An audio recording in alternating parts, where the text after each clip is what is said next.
Salut YouTube, on se retrouve pour une autre vidéo de deck profile. Donc on va y aller direct.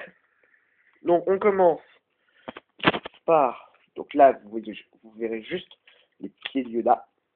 3 magiciens psychiques du silence. En fait Yoda il va virer parce que il gêne. Donc voilà. 3 magiciens psychiques du silence. Ne vous inquiétez pas, il continue à soigner. Voilà. Donc 3 magiciens psychiques du silence. Donc voilà, c'est un deck psychique. Donc ça c'est très très fort. Ça a 1000 de patates. Quand on l'invoque, on peut retirer un monstre du jeu, et quand lui dégage, on rappelle le monstre du jeu qui a été retiré.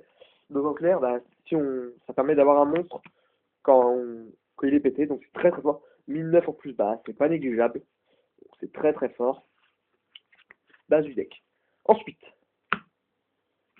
une sorcière psychique de la sérénité. Donc ça aussi c'est très fort, c'est comme une tomate mystique, sauf qu'en fait on la récupère à la fin de notre... on le pose face verso, hop, l'adversaire fait la tape, hop, effet, on va chercher, on, paie, on retire un petit du deck, et on l'invoque. Et il y a plusieurs effets sympas qui s'activent comme ça, et ça permet d'avoir un monstre pour le tour d'après, et permet de lancer des combos et compagnie. Donc ça c'est très fort. Niveau 3, ça permet plein de trucs. Franchement c'est très très fort. 2 clear sheet du calme, j'en joue que 2, parce que ça donne une défense, ouais c'est bien, c'est un bon effet, mais bah, main de départ c'est pas forcément ce qu'il y a de mieux, si on n'a pas ce qu'il faut à côté. Donc moi je joue ça que x2, et ça suffit largement. Ce qui est sympa c'est son effet, franchement, c'est en fait son effet c'est on défausse une carte de notre main, et on retire un monstre du cimetière. Et quand il dégage, on fait l'invocation du monstre. Donc j'expliquerai un peu les combos après, vu qu'il y a d'autres cartes qui vont arriver. Un commandant psychique, donc bon j'explique pas, c'est très fort. 3 Harlequin Psy. Donc ça c'est pareil, c'est très très fort. Comment dire, bah, ça fait de la bouffe pour 2 cartes, donc voilà, ça fait du Synthmizer, c'est très intéressant. 2 filles Esper. Esper Girl comme c'est marqué là. C'est pas grave. Donc cette carte c'est intéressant. En fait, quand elle est invoquée lorsqu'elle est retirée du jeu, elle fait son effet. On met une carte, on retire la première carte de notre deck, on la met hors jeu, face verso, et quand elle dégage dans le cimetière, on peut récupérer la carte qui était face verso. Donc ça fait du plus 1, et ça fait un synchro, un machin, un duel. C'est assez fort. Donc ça me gagne. Donc tu t'aurais quasiment tout le deck sauf Silent Magicien de Puissance, donc c'est très fort. Petite base. Alors ensuite, 2 malveillants. Alors ça, franchement, on peut se dire, ouais, qu'est-ce qu'il se fout là? Et en fait, c'est super fort. J'ai même pas. On fait notre téléport. On invoque notre magie de puissance. On fait l'effet. On retire Esper. On sacrifie. On invoque Mali. Donc on a notre monstre. On fait une synchro. Et on fait une synchro, une machin. Donc voilà, c'est très fort. Moi, j'aime beaucoup. Donc voilà. Fonceur, ça aussi, on peut croire que c'est pourri, mais c'est très intéressant. Pareil, on fait notre téléport clair, on défausse, on rappelle Esper, on sacrifie psychique, on invoque, on ramène Esper, on retire, effet, on retire, il monte 3100, on tape. Pouvoir avoir un monstre 1100, moi je dis pourquoi pas. Un vendu au diamant, ça reste une carte sympa, c'est random, c'est un guerrier, donc voilà quoi, ça peut être sympa partout.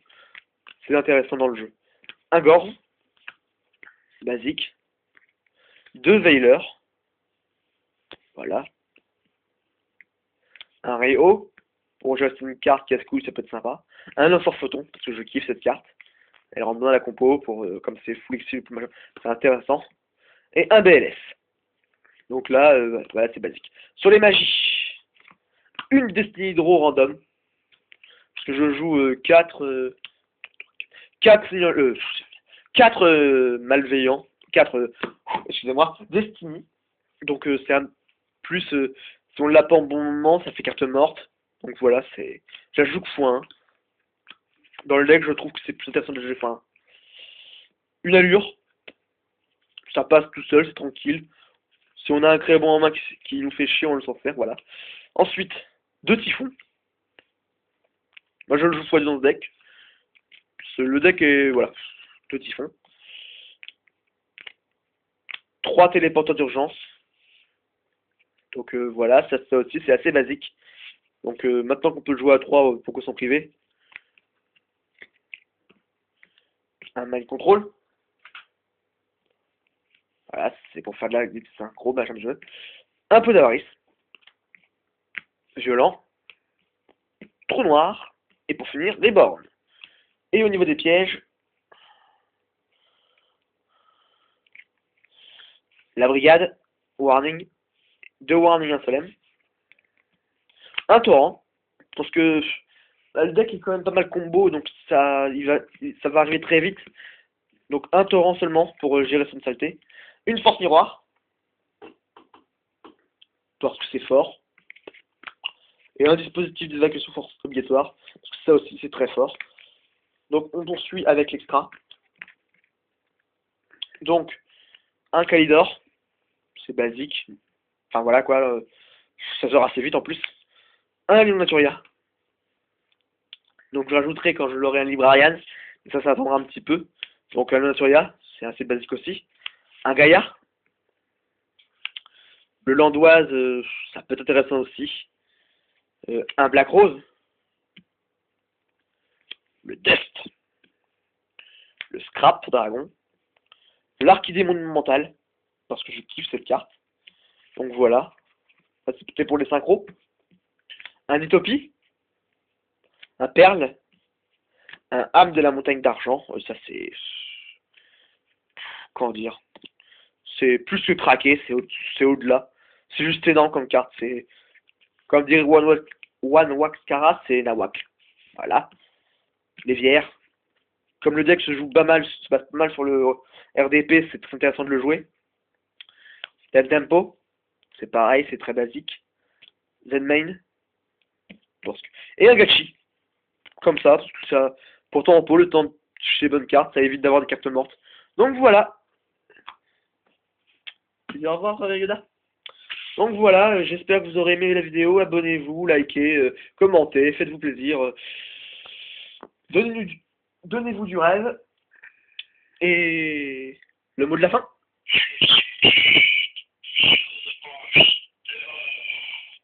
Salut YouTube. C'était Ectoplasmus. Salut.